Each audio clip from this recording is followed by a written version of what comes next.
Okay, Brett, we're back again, and I have a fresh new Parberyism ready for you. Are you ready to hear it? Yes. Today's Parberyism is go crazy off the horse, not on the horse. Go crazy off the horse, not on the horse. Okay, I wonder what I meant when I said that. Yeah. What context was that in?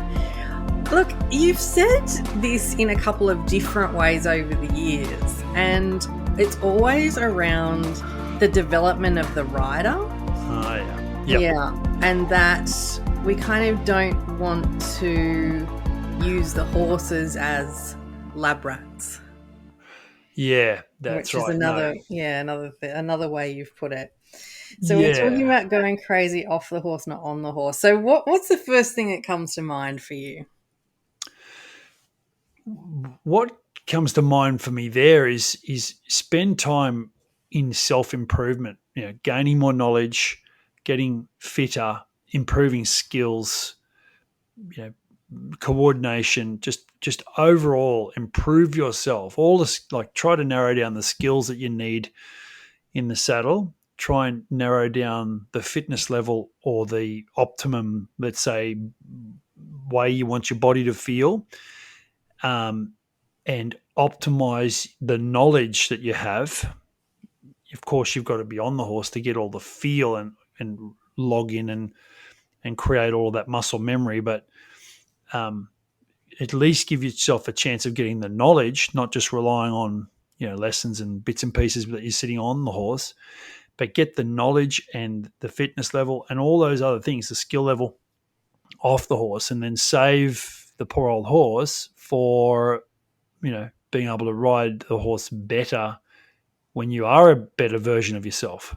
I feel like that I'm being taken back in time 4 or 5 or more years ago when you and I were talking about putting together what is now Performance Riders and the Gold program and Dressage Breakthrough. So all the mentoring and coaching programs that you lead through Performance Riders, because that's exactly what they're about, right? Is that we don't actually have to learn, and we shouldn't learn everything that we need to know when we're on the horse, when we're in the saddle. Yeah. And too many people, I find, have that old-fashioned view of they've got to be on the horse to learn something. Well, that's just rubbish. From all of the people that I've seen engaging with the Performance Riders programs that we've put out there, not one of them has said they've become a worse rider from engaging in the information we've got. Every single one of them has said they have got more clarity.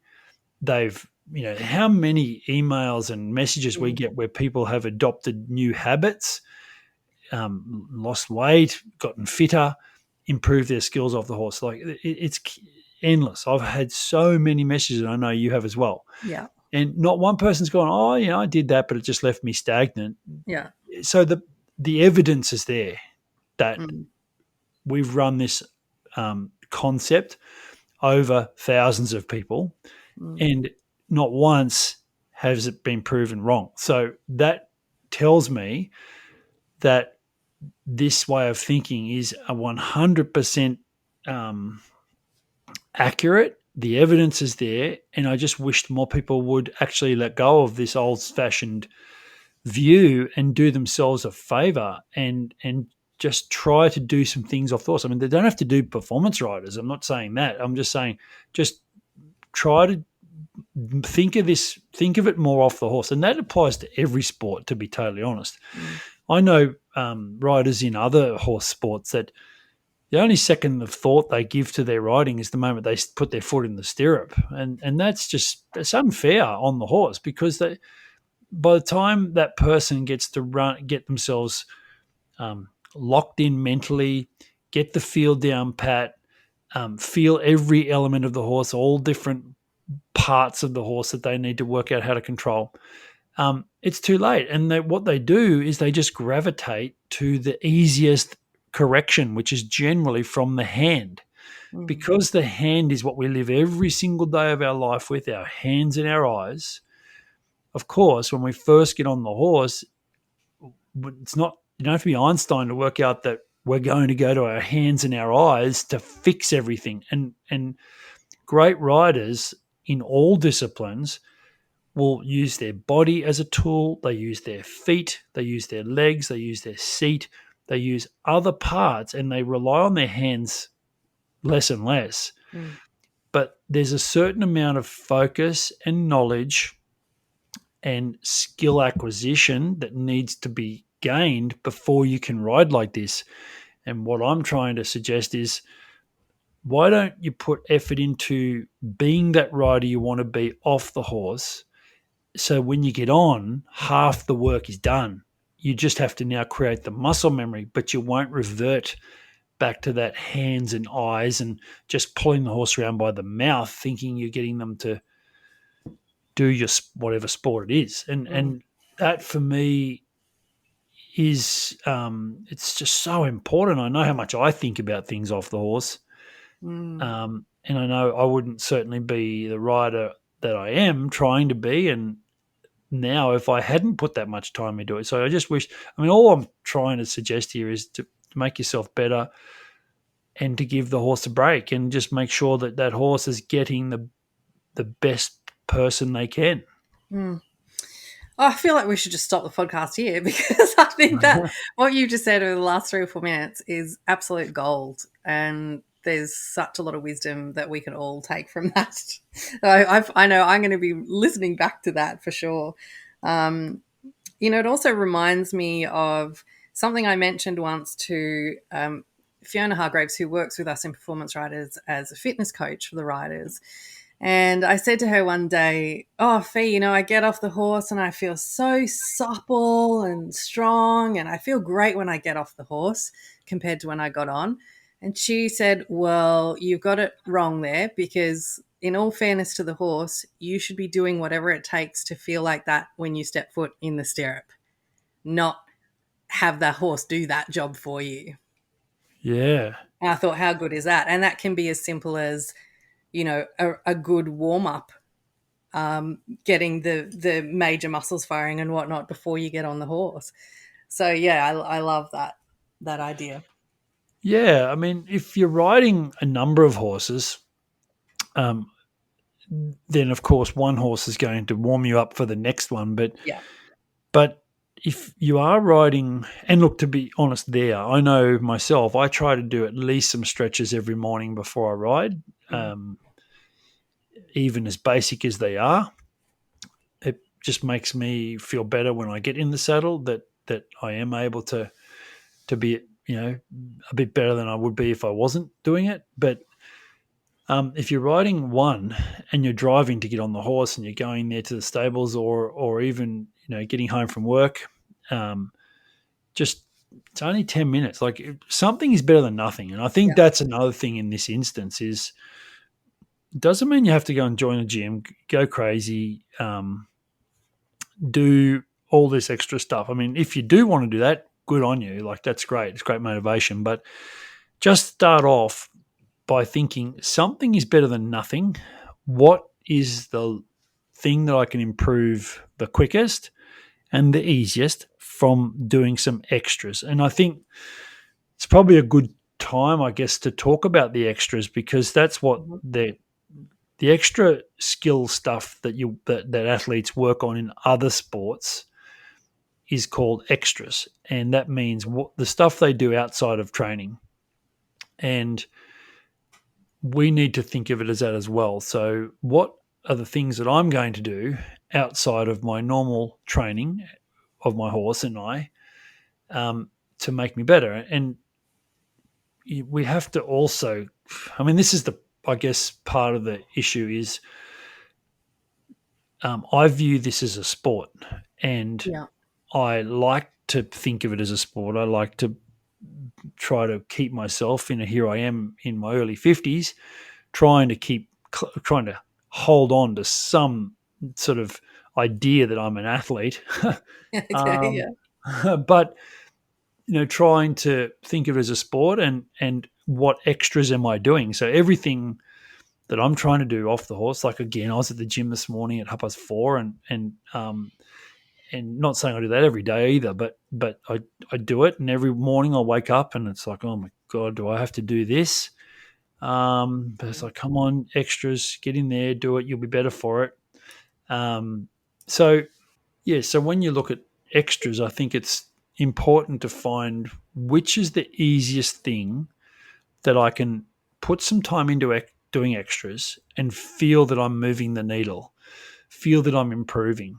Now, whether that be fitness, whether that be stretching, whether that be taking a lead rope into your lounge room and pretending it's a set of reins and bending your elbows and feeling contact, as you wrap it around your feet or whatever it might be, look at it like it's an extra and then go about doing it over and over and over, and don't expect it to change straight away, because nothing long lasting will change straight away.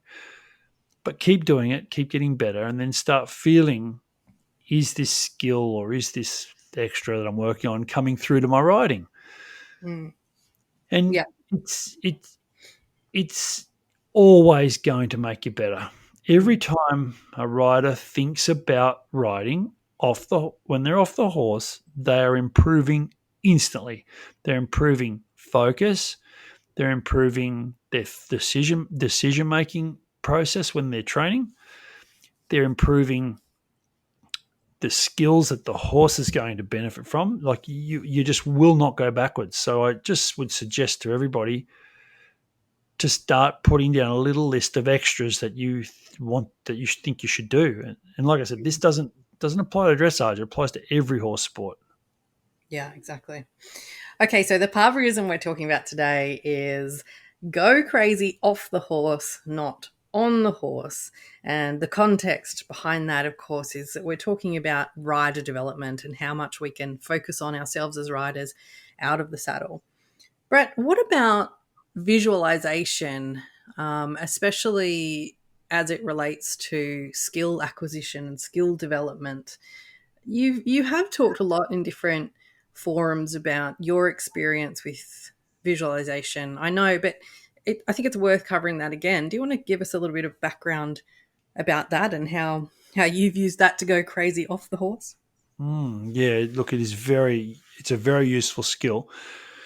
Back when I was young, and my interest at that time was rodeo, specifically saddle bronc riding. This is early 90s. There was a book that came around the traps. It was called Psycho-Cybernetics, written by Maxwell Maltz. And it was a book that had gotten into the hands of some of the really good American bronc riders, and the guys from Australia that had travelled abroad, they came back and they brought this book back with them, and they handed it to us and us sort of friends and wannabes. And I started reading this book. Now, it was heavy stuff, and I think I only got about 3/4 of the way through it, to be honest, but it was really heavy stuff. But what I took from that book was the concept of visualization, and and that's something that's probably stuck with me ever since I read it. I applied it when I was in rodeo, but I've applied it much more and probably to much more success in equestrian, in dressage. So the idea there is that if you can mentally, and that was early 90s, so it was pretty new stuff then. I mean, everybody knows about visualization today. But if you can visualize it, and not only visualize it to be perfect, but visualize it to be not perfect, and visualize what could happen and what are you going to do if this happens, or if this happens, like practicing scenarios. And trying to prepare yourself so that when you have to make a subconscious decision, you are prepared for it. So it's not the conscious decisions that prepares you for, although saying that, it does allow you to practice where you might do, like, set things up or prepare yourself or think of something. But it's the subconscious that really benefits, because if you practice it over and over, your mind will start to make those decisions without you even thinking about it. Mm. And that's where I think if you're going to really bring out the best in yourself, you do need to prepare your subconscious to be able to react quickly. And in dressage, that is in setups. It's in having a 360-degree view of really where you are in the arena, how you're preparing, what it looks like. The setups for the movements, of course, doing the movements, being within a movement and thinking about the next movement. The feeling that whatever might be one of your weaknesses and where there could be a potential problem, feeling that happen and being able to respond quickly so it doesn't become a disaster. All of these things will benefit from visualization. So the practice of visualization, and it is practice because it requires focus, it requires maximum relaxation.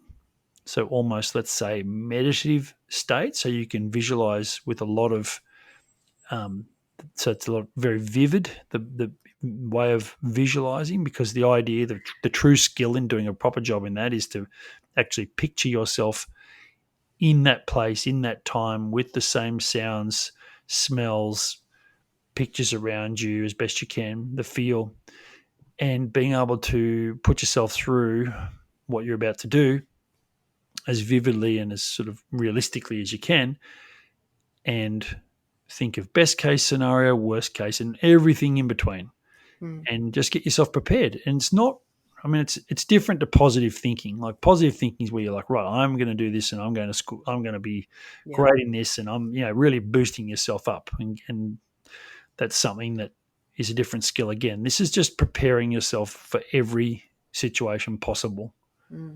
And I think, you mentioned that we're all aware of visualization now, which I think is true, but I don't think that many of us are really aware of how to do it in a way that benefits us and our horses the most.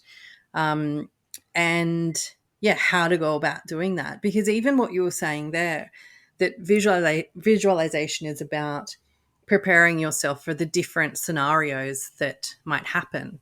I think, a really common misconception about visualization can be that you're kind of manifesting an outcome. Like, I'm going to visualize myself getting first place and getting a qualifying score or winning a championship.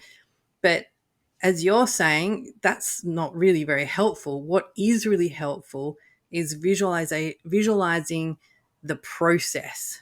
This is exactly how I'm going to ride. And if my horse spooks or makes a mistake or whatever that your horse is likely to do, this is what I will then, this is the action I will then take. So I think it's a different way of looking at visualization than some people might automatically think of. So I think that's a great tool to have. Oh, In yeah. your toolkit. Yeah. Like I was just thinking as you're saying it, but visualizing yourself in first place or visualizing yourself with the medal around your neck is only as useful as what comes in behind that. And then what comes in behind that is the process. And to just visualize victories and successes and happy moments is really just setting yourself up for a disaster. Yeah. It is nice to think about that, but what comes with that is an enormous amount of expectation, and you will fall off a big cliff if you don't think that that you've lived up to this expectation. Exactly. Yeah. Getting your hopes up, all those things, that's not good. So if you do find yourself, and look, okay, have those thoughts for sure. That makes it important. That makes what we're aiming to do significant, and it's good to identify the significance. But as soon as you feel yourself going down that path, just get straight out of there and get onto the process and start thinking about the process. What's the actual steps? If I'm stepping up a staircase, what's each individual step that I need to think about in order to get this result? And in dressage, thankfully, it's a very structured sport, so therefore there are a lot of very small steps that make up what appears to be a very seamless and effortless test. And you can't jump 3 steps at a time. You've got to take one step and really make sure that you're methodical and that the process is clear, and that will require focus. So having the ability to focus at a level where nothing else matters, you can't hear anything, you've almost it's just you and your horse and the surroundings, close surroundings, and that is it. And nothing else matters on the outside of that. And that takes a lot of strength, discipline, a lot of discipline to stay focused to that level, and a lot of practice. And but you will find that the top performers in dressage are very good at focusing on the right things. And I mean, visualization in itself is an exercise in focus. That it is exactly building that focus muscle, and it's that activity of bringing your mind back to what you're wanting to think that is the work. I know a lot of the time riders will say to me, I'm no good at visualizing because my mind wanders off and I start thinking about what's for dinner or what I need to do at the shops or whatever. But the work is actually in bringing your mind back and focusing on what you have chosen to focus on at that moment. Yeah. So it's perfect. It's just such a perfect exercise for riding. It's human nature to wander like that. Yeah. It's human nature. But like you say, the more you practice it, the stronger the muscle gets. Yeah. And you're not born. No one's born with this skill. It's about who's prepared to put in the most amount of work. Yes. Yeah. Can we talk about how we watch the sport of dressage? So the Parberyism we're talking about is going crazy off the horse and not on the horse. Now, often a lot of us riders, we love our sport. We watch the sport. We're spectators of the sport. How can we use that time we spend watching the sport to slightly how can we tweak that to make it more useful for us rather than watching it and going, wow, amazing horse, how beautiful, love it, which is lovely as well. But what's some different ways, Brett, we can watch the sport in order to develop more as riders? Well, one of the ways that I've done that in the past is rather than sit there with your jaw dropped open thinking how beautiful it is, I try to imagine I'm giving them a lesson. So if I'm watching one of those really famous top riders, from Europe or from overseas somewhere, one of the things that I'll do is try to think that I'm giving them a lesson just in my head. It's just me thinking, right, okay, if I was giving this rider a lesson right now, what would I be saying? And I'm not doing that to pretend that I know everything. I'm checking what I would be suggesting and what they're doing and trying to work out exactly what the difference is. So if I was saying, more energy and they're making, more of a half halt or whatever it might be, it's helping me train my eye to understand exactly what feel they're looking for, rather than just looking at it as a broad picture, appreciating it for what it is, which is obviously beautiful. You're making yourself go into the nuts and bolts a bit more, and again, it just gives you look at it through a different lens, and I think you definitely get more out of it when you do hypothetically give that rider a lesson. I know Emma Wynett, who's a trainer in performance riders, always says, if you're going to a masterclass, you must take a notepad and a pen and not chat and write down notes. Absolutely.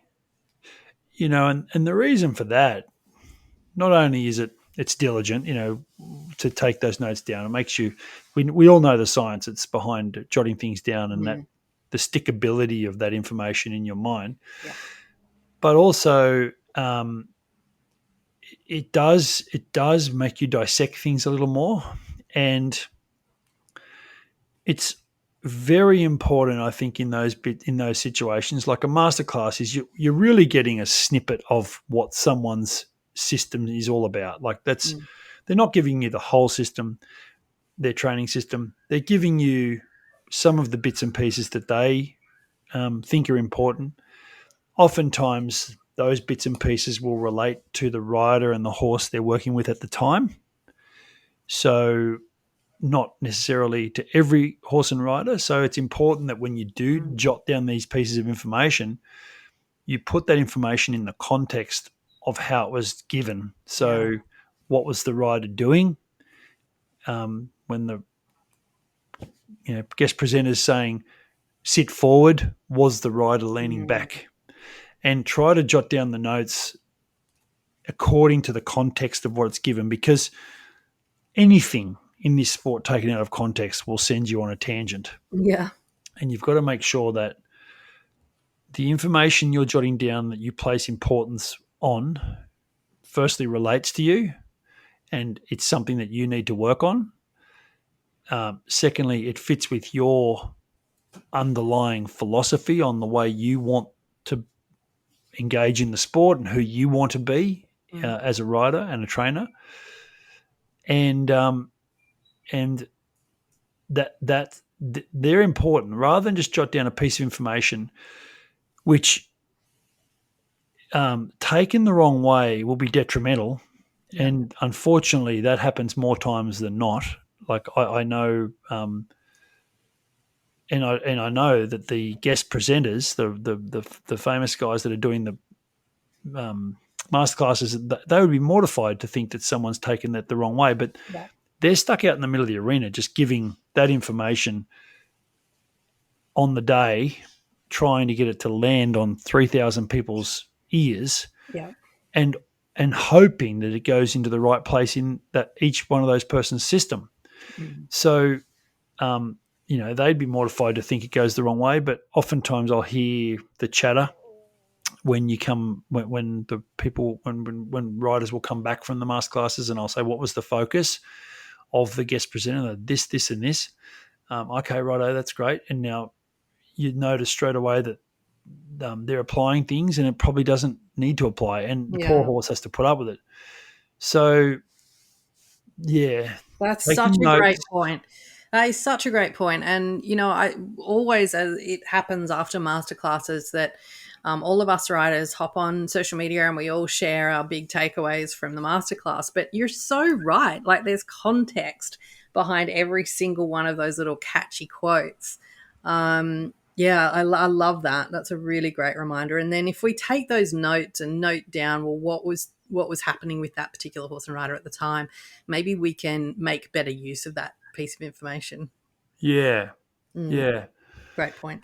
I think here in Australia we often have a lot of interaction with Carl and Charlotte and Gareth Hughes. So 3 really, really top international riders, all from England.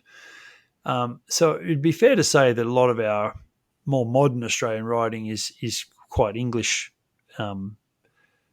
focused, and that's a great thing, very good thing. And I think in Australia we are lucky because we have an opportunity to almost create our own style by taking things like what Carl and Charlotte and Gareth are bringing to Australia, and then also what we've learnt in the past from the more sort of traditional German styles, and trying to blend our own system and uniquely make it Australian. And I think there's an opportunity there for us to be very good at our own system. And it's important that we actually create a system, that we don't sort of want to follow all the time. I think it's important that we definitely need to create our own system, own it, and fine-tune it and get better at it, because what the horse benefits from is consistency. And if we're riding around with someone else's voice in our heads going on about their system, and then we're mismatching it with our own system, then I think it's always going to be, there'll always be a disconnect. I think I went on a slight tangent. That's what we call a Parbery tangent. Yeah, I was going to say that was a tangent. I felt like a tangent about that's another podcast. I might as well finish it.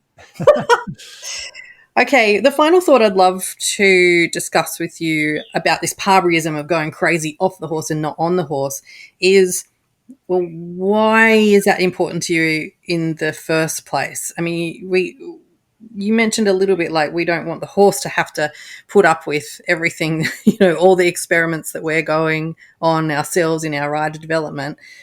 But in practical terms, why is that important? Is it, do you want shorter rides on your horse? Do you want fewer miles on the horse's legs? What is it, Brett? One of the important things of training a horse to have minimal resistance in its way of going and in doing the dressage movements is to not train it to resist in the first place.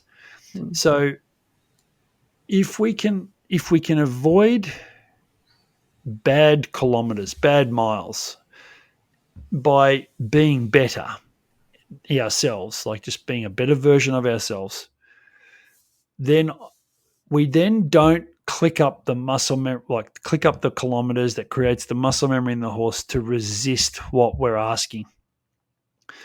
And it's better, the best way to fix a problem is not have the problem in the first place. And that would be the most important thing, I think. If you can train, and we're always going to have problems, don't get me wrong, we're always going to have problems. Horses are going to dish up problems because they're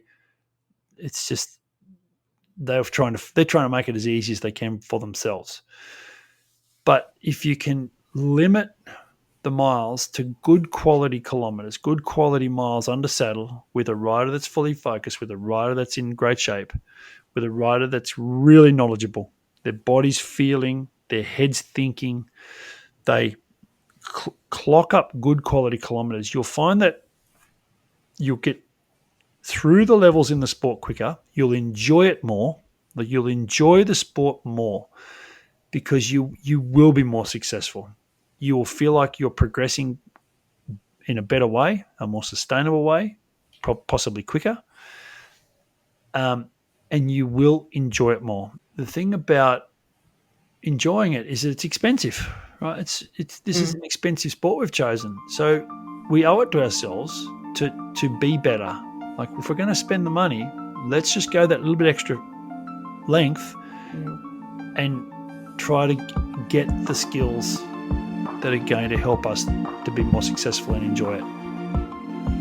Well, I absolutely love where these conversations go. We start off with, a tiny little quote that you've said of Parberyism, and it just opens up this whole world of opportunity for discussion. So really fascinating. Thank you very much. My pleasure. I don't know if it was everything that you were expecting, but we got there in the end. It was great. We got there, and I look forward to talking to you next time with a new Parberyism. Thanks, Nat.